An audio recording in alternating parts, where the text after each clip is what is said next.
Good afternoon, I'm Sean Yao and this is One News Now. Pag-asa continues to monitor two low-pressure areas inside and outside of the country. Francis Orsho of Panahon TV said that the LPA in the vicinity of Puerto Princesa could develop into a tropical depression in the next 48 hours and would be named Betty. Meanwhile, the second LPA outside the Philippine area of responsibility was last spotted some 1,365 kilometers east of Mindanao. At dahil nga nasa vicinity ito ng Palawan, sabi ng Pag-asa ay within the next 48 hours ay may tsansa ito na maging bagyo. Kikilos na ito patungong kanluran at dito siya lalakas sa may West Philippine Sea. Pero sabi ng Pag-asa ay hanggang sa tropical depression category lamang yung paglakas nitong bagyong ito. Orsho also explained that the looming dry spell can be classified as a super El Nino as seasons shifted all of a sudden.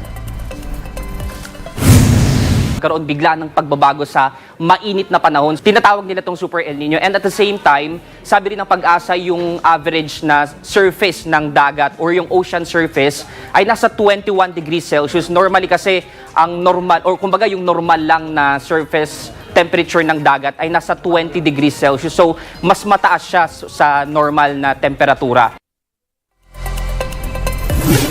In other news, China has expressed strong opposition to what it describes as meddling in the South China Sea.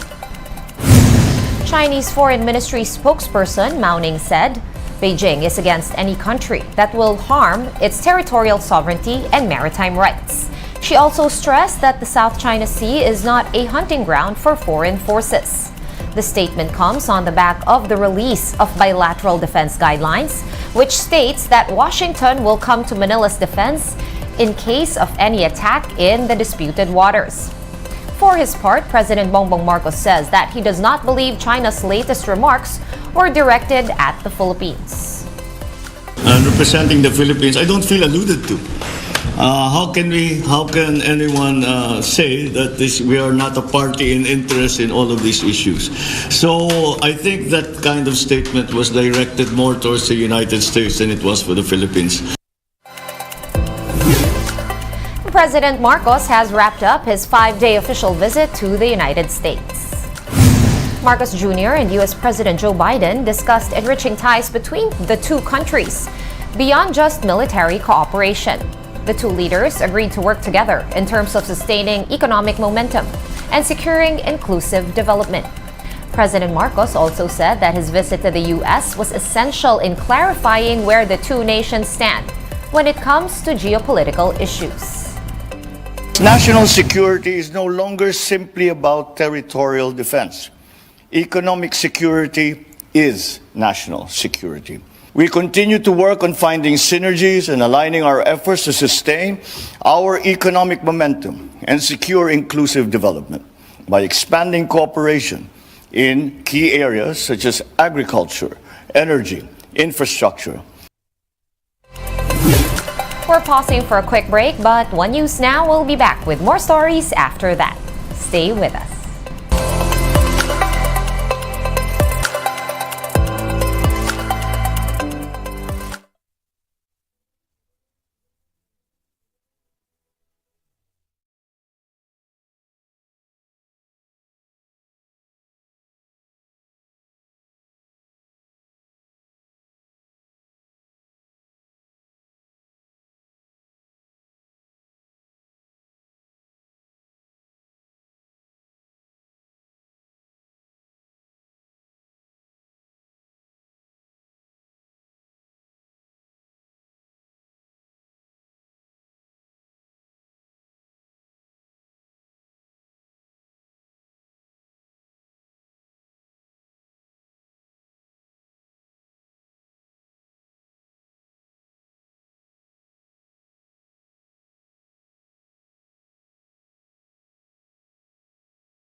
Thank you for staying with us here on One News Now. I'm Sean Yao.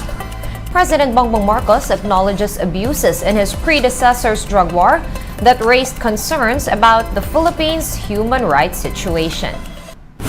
However, Marcos Jr. said he cannot speak on behalf of former President Rodrigo Duterte, who focused more on enforcement in his anti-drug campaign. President Marcos said that his government will go a different way and will instead target the dismantling of drug syndicates and the strengthening of free education programs.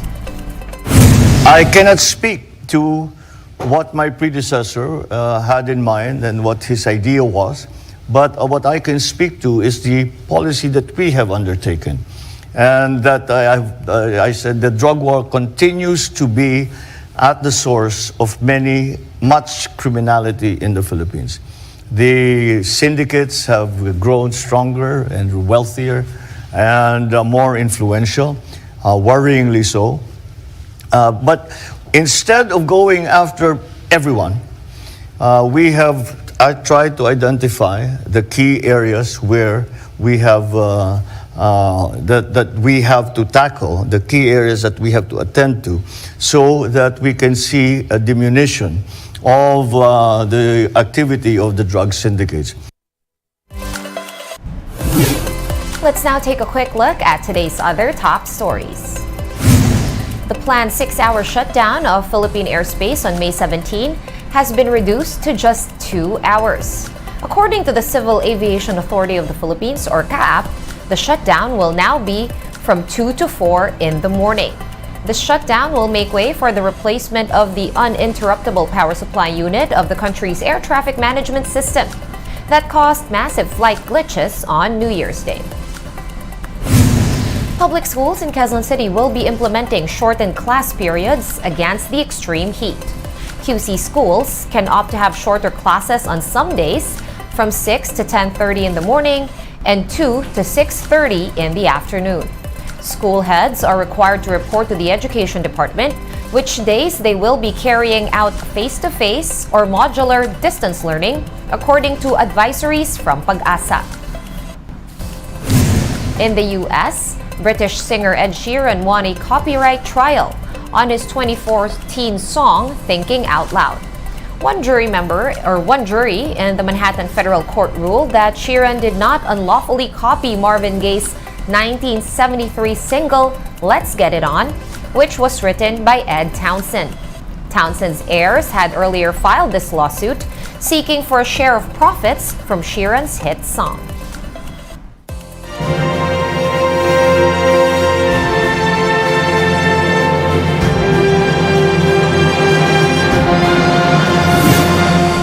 And King Charles III will be officially crowned tomorrow. The Associated Press put together this video on what you need to know about the coronation. Watch this.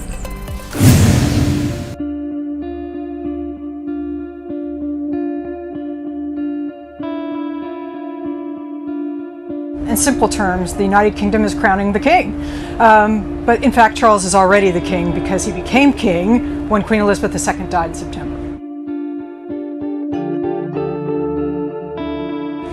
King Charles will be crowned at Westminster Abbey in what will essentially be an extravaganza. The ceremony will be followed by a procession from Westminster Abbey to Buckingham Palace and be capped off with an appearance on the balcony.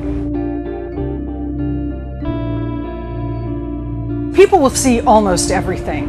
They'll see the procession, they'll see the service, with the exception of the anointing. This is a sacred moment between Charles and the clergy that are present, and only those people will actually be able to see what happens. Of course, you'll see the moment that the crown is placed on Charles's head, but there'll also be some new elements as Charles tries to reach out to the nation and prove that he will be the monarch of a much more diverse, multi-faith country. This is a really important moment for Charles. This is the moment where he faces the people and asks for their support. So really, he needs the crowds to come into the street. You're not the king unless the crowds support you. This is also really an important time for the monarchy. You know, support for the monarchy, opinion polls have shown over time, has been softening. And part of the reason that this is such a big moment is that the Queen reigned for so long. For 70 years, people didn't want to challenge anything about her because they had such great respect for all the work she had done for the country. So now, there's a big question mark about what people really think. The coronation, like all other big royal events, is an opportunity to celebrate being British. These pageants are very much like the 4th of July in the United States or Bastille Day in France, a moment to celebrate being part of the nation. At the same time, many people in this country are struggling with the cost of living crisis. It's really a difficult time for a lot of people. And many people are wondering whether the expense of this event is really worth it at a time when people are really unable to heat their homes and put food on the table. At the same time, there is hope that this time of national celebration, national unity will lift spirits and help people along in a time of real difficulty. One News Now will be back with the latest stories at 6:30 p.m. I'm Sean Yao. We are One News.